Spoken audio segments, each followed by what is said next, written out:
Okay, so I have my very official co-host with me today. I'm not your co-host. You're literally sitting next to a microphone. I'm sitting next to you. The microphone is just there.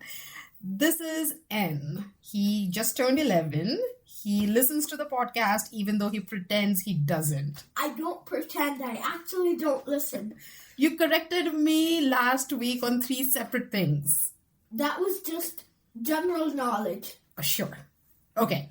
So, N, you wanted to say something about the Shakuntala episode, is that right? You had notes? I didn't have notes. I just had a thing. You had a thing. Tell them the thing. Okay, so Aji told me a different version of Shakuntala, like the ring story. Oh, yeah?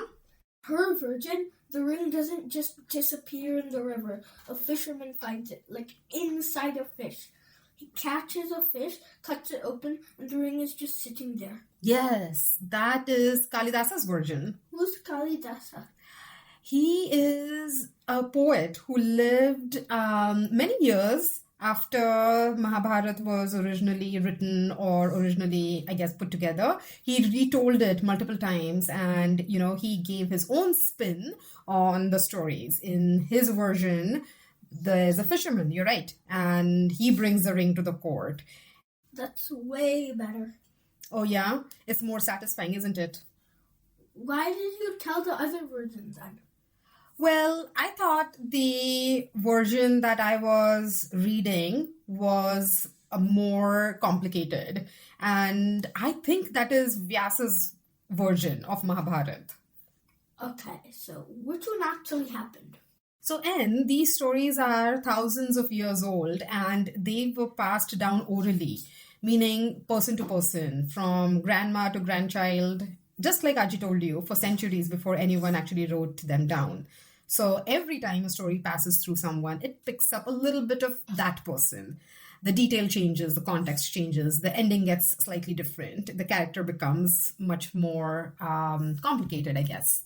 So there's no one right answer. That's right. There's no one single right answer. There are versions. And what's interesting, the structure is generally the same across all the versions. The bones are the same everywhere. The clothes kind of change. That's actually kind of cool. Right? And Aji's version and my version are both real. They're both true in the way these stories are supposed to be true. Does Aji know that she was telling Kalidasa's version? I am not going to ask her that. Okay, now the CBN situation, Mommy. Can we talk about the CBN thing? We don't need to talk about the CBN thing. I think we should talk about the CBN thing.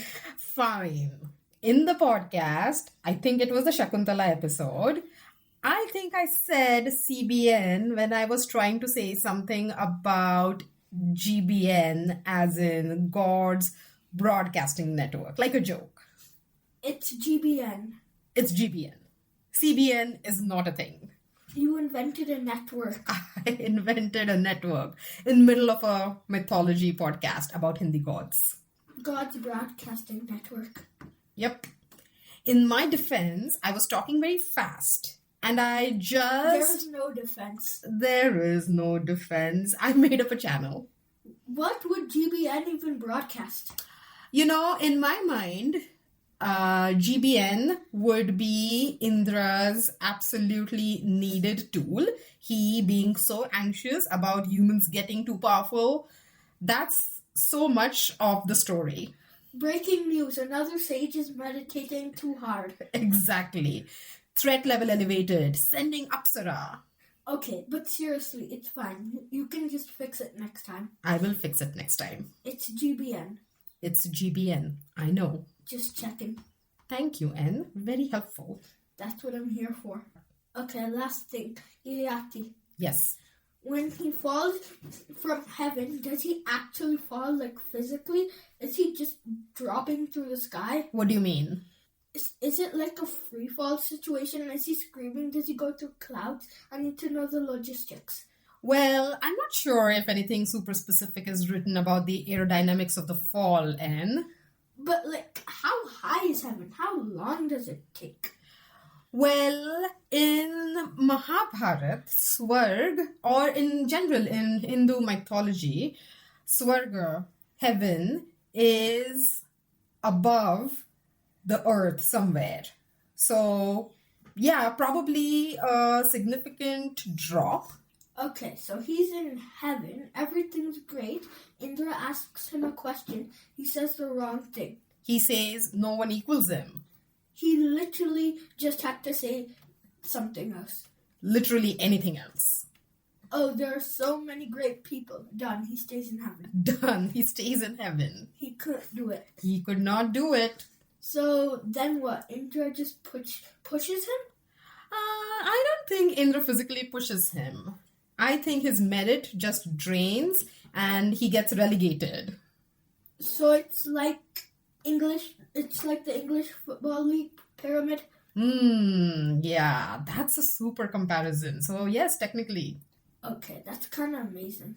The whole thing is kind of amazing. He builds up thousands of years of good karma, does everything right at the end of his life, gets into heaven, and then blows it in one sentence. One sentence. One sentence. My teacher says that's called hubris. That's a good comparison too. We read it in ELA class, the whole thing. Okay, I kind of feel bad for him. Yeah, I guess you're supposed to. He was so close. He was right there. That's the whole point. Okay, can I go now? I have to play Rivals. Okay, you can go. This was fun though. That's the highest praise I'm going to get from him, so I will take it. Thanks for listening, everyone. GBN, not CBN. See you next time.